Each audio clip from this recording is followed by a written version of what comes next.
Hey guys, it's Snailbiter, and I've got another World of Tanks replay here. This is another round with the T110E5 on Mines Encounter. Mines Encounter is an interesting map because the cap circle has a lot of cover on it, and so it can be kind of difficult to get resets if the enemy is pretty well entrenched there. You have to be careful with how your team deploys, and you don't want to send too few tanks to that flank and then lose it, because it can be really hard to push on that cap circle and get resets if you need to. That being said, I still tend to go hill on this map. If I were in a really slower or heavier tank, I would probably go toward the cap, but in a tank like the E5, I like to usually go hill and try to either win the hill or deny the enemy the hill, and so that's what I'm going to do. I do have to be careful though about what's going on in the cap circle flank, and I have to pay attention to what our team sends in that direction. So I peek up on this rock, try to catch the enemy medium tanks as they're going up the hill. So I put a shot on the Type 61, who keeps trying to go up the hill, and I'm able to track him there, and the 5120 finishes him off. We're also able to force the 432 to back off there. He was trying to go up the hill, and once he saw us, he decided to back off. Unfortunately there, he tracked me, and I was in a position where the E100 had a shot on my cupola. I probably should have used my larger parachute there, but I tend to try to avoid using my larger parachutes early in the round, and so as a result, I'm already down about half my hit points. Unfortunately there, we were able to track the 430 out in the open and get him killed, so we were able to take out a couple of the enemy medium tanks pretty quickly. Now you'll notice my team is some of my team's tanks have deployed kind of strangely.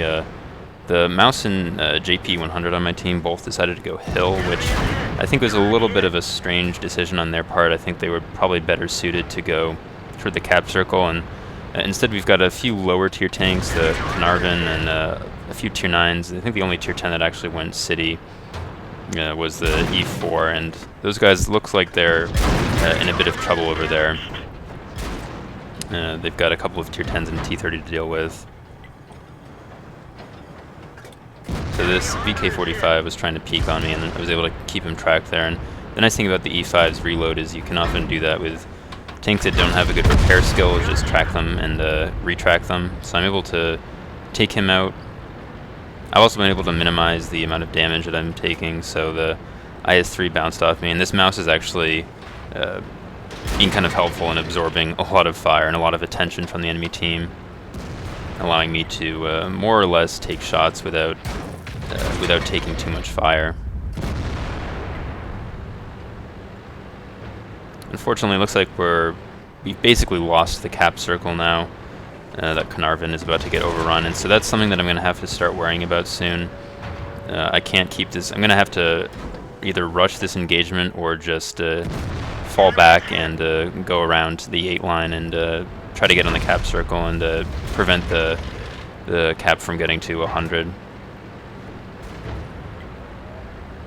Now the Zagpinji 100, I'm going to try to use his dead tank as a bit of cover. I decided that instead of actually backing off and going around, I'm going to try to back my way up the hill. I'm able to kind of force this IS-3 back from engaging me, because I can shoot the top of his turret, which is a major weak spot on the IS-3. And my only concern is getting shot by the 704, so I'm just going to try to see if I can lure him into taking a bad shot. The fact that he hasn't shot at me yet, though, suggests that he's maybe not in a position to shoot me, so I'm going to start trying to back up, and it looks like he actually maybe just tried to shoot me there and hit the ground.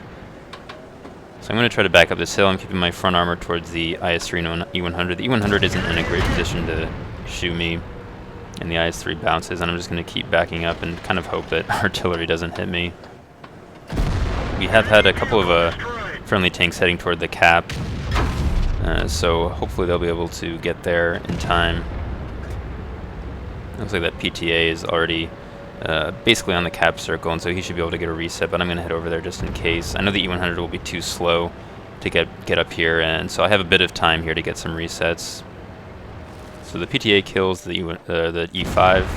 I get a kill shot on the T30, and the PTA kills the 5100, so we're able to clear out the cap there pretty quickly. Now at this point I'm thinking, we've got a, Leo just took a hit, but we've got a Leo PTA and a T95 by the cap, and really they only have to face an E4, so as long as they don't really engage him, I should have time to go back here and deal with this E100.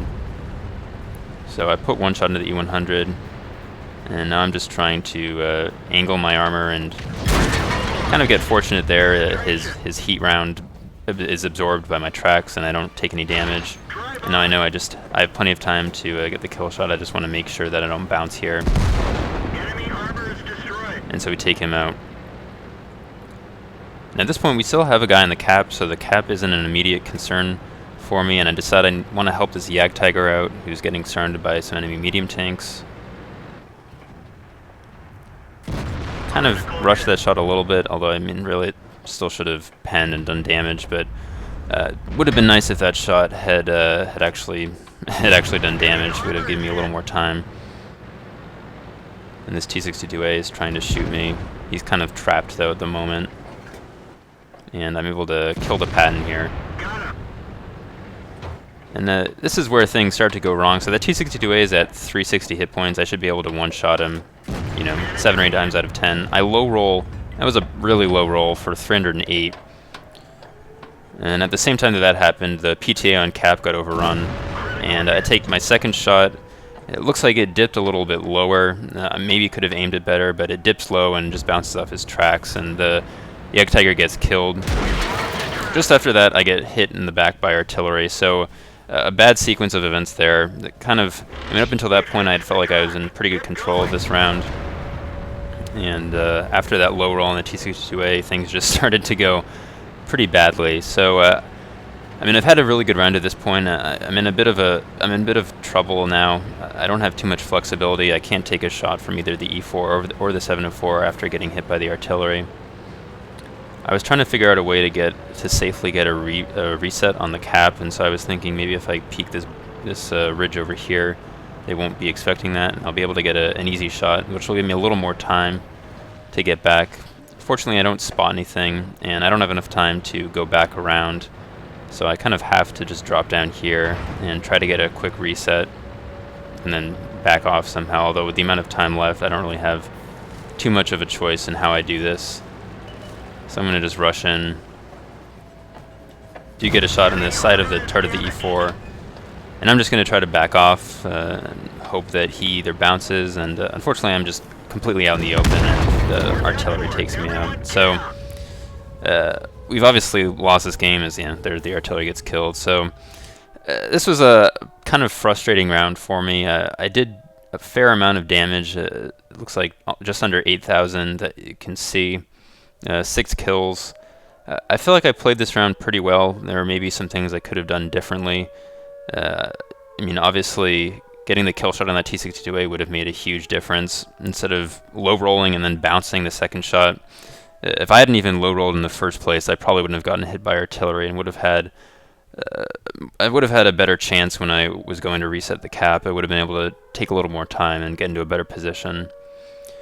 I do think that the positioning of my team was a bit poor at the start, and that was part of the reason we lost. The Mouse and Jagdpanzer E100, I don't think that going hill on a Mouse and a Jagdpanzer E100 is a good move.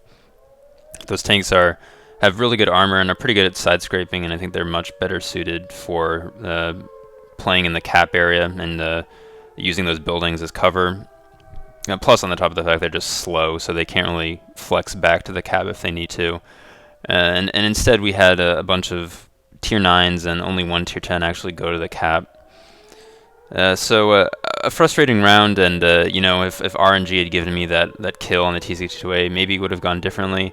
I think I did pretty much all I could, but still a disappointing loss, to say the least. So let me show you guys the post-game stats.